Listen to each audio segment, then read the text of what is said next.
Hi, and welcome to my channel, Laura's Library Card.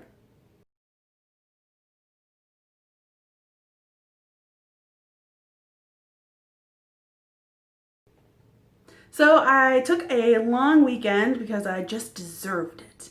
And pretty much I read most of Get a Life, Chloe Brown in those couple days. Between reading Get a Life, Chloe Brown, I also started The Great Hunt by Robert Jordan. And I also was just kind of like spending time with my husband. We have been working our way through Avatar on Netflix.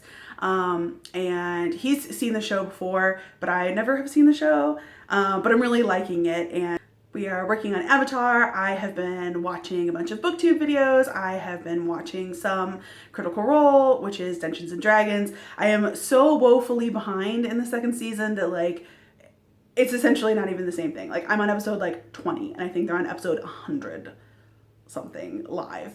But I'm watching and I'm loving it, and that's sort of managing to be my Dungeons and Dragons fix recently. And also, my husband and I bought a new chair.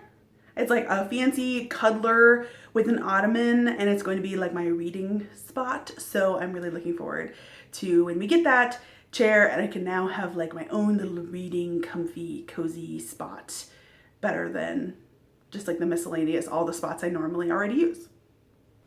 I also today watched the first episode of Down to Earth with Zac Efron, and it's good. I'm liking it. I mean, I don't really fully understand the point because I thought Zac Efron was like this like movie star. I mean, not like movie star, but you know, like he's known for making movies. Like he is not like a world traveler, but like that's what he's doing in this show.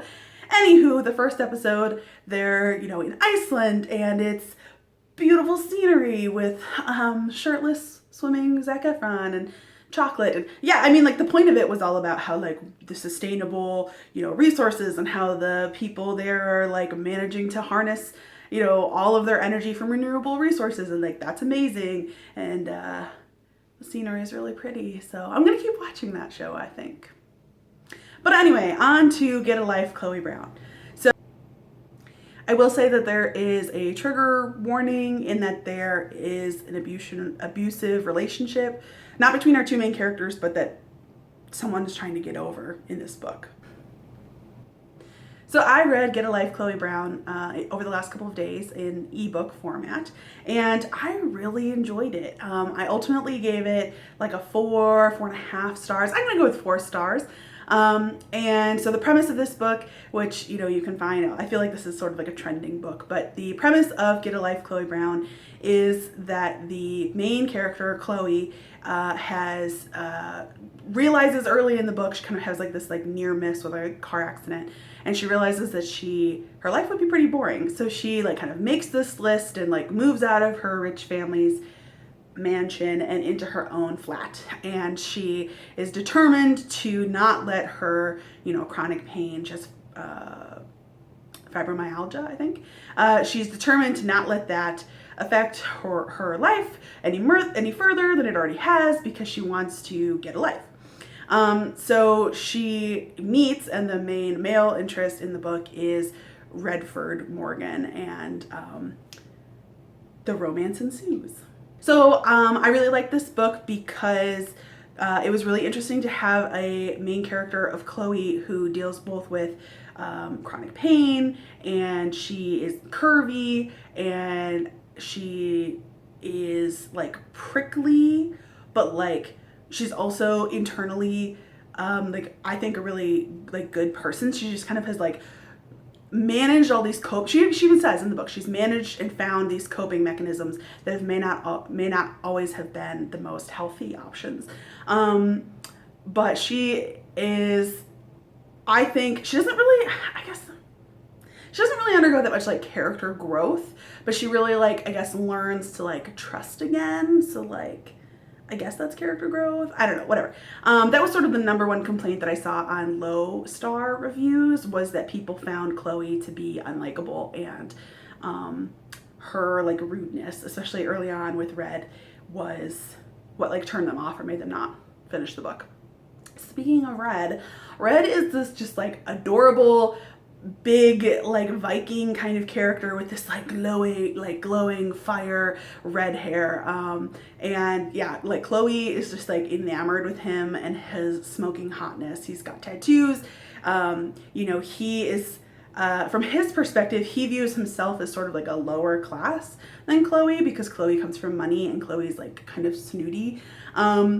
But Red is just this cinnamon roll. Like he wants to help people. That is what he that's how he describes himself. And he thinks that is like sort of one of his flaws, is that he just always like can't say no to people and he always wants to help them.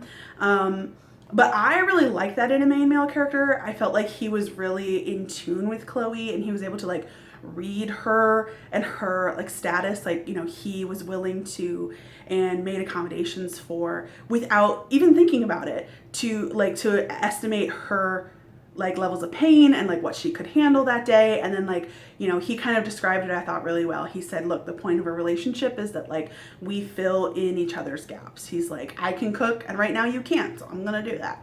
And so it was just like really nice to see this guy who's so in tune with the woman, and he like not just like in bed where he can like read her body. That being said, this book definitely has some like steaminess, smuttiness levels that I really liked. It was a little bit more than I was sort of expecting. I don't know why I thought it was going to be less or something, but like to some extent, like when that happened, like there was, you know, when like suddenly the graphic words showed up, I was like, oh, okay. We're doing this good. And for me, it was a positive thing. It cranked up that steaminess factor, and I like that in my romance books. But again, that was sort of like the number 2 thing that I saw for people's in like low reviews, was that they were like, this is too inappropriate. And I was just like, I think that's a matter of opinion, you know? So, okay, sure. So for me, I really liked the level of steaminess overall in this book, and this book also had dual perspectives from both Red and Chloe's point of view, which I love in my romance books. And I was actually thinking about this the other day. I think it's because, like, yeah, in a normal romance, you know they're going to get together in the end. But if you just have, I mean, let's be real, usually it's the female only perspective.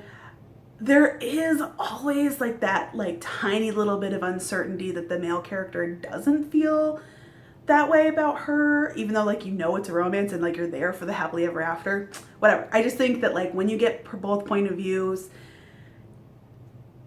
the uncertainty there drops just like 2%. I would say probably my most favorite element about this book is the language. I mean, yes, in two fronts. Both the banter that happens between Red and Chloe is great. I think that shows that they're both witty. It shows they have this connection, and the banter back and forth is awesome. But what I was originally meaning is that the author writes in a way that I really loved. It's not flowery, but like it's artistic because Red is an artist. And so a lot of times he kind of describes what he's feeling in like a very colorful way, in like a really evocative terminology.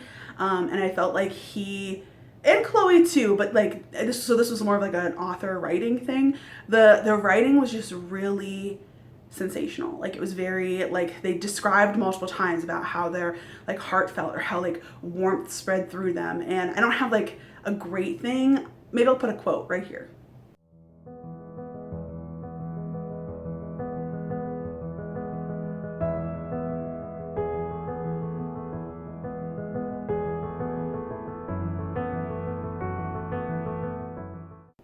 And so I felt like the like writing was really emotional in like a way that I really liked. So overall, like I said, I give the book a solid 4 out of 5 stars. I just had like a couple little things that I didn't love. I feel like the trope of the woman has been burned before by men, so now she's sort of like can no longer trust. I feel like that's sort of been hammered home a little too much. And there was like just like 1 or 2 other little things. But otherwise, I would really recommend reading this book if you're okay with some steamy words and scenes. And I really felt like it was a good romance book. So if you have any comments about Talia Hibbert or about Get a Life Chloe Brown. If you liked the smuttiness or hated it, or if you had something to say about the adorable cinnamon roll red, please comment down below about any of those feelings. I do intend to get the second book in this series, which is called Take a Hint, Danny Brown. Get a hint? Take a hint? Take a hint, Danny Brown. And thank you so much for watching. Please like this video, subscribe if you want to hear more romance stuff from me. Thank you so much. Bye. So I read this. What is that? Oh, that's my air conditioning.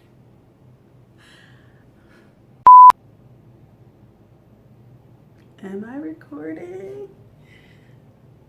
Okay, good.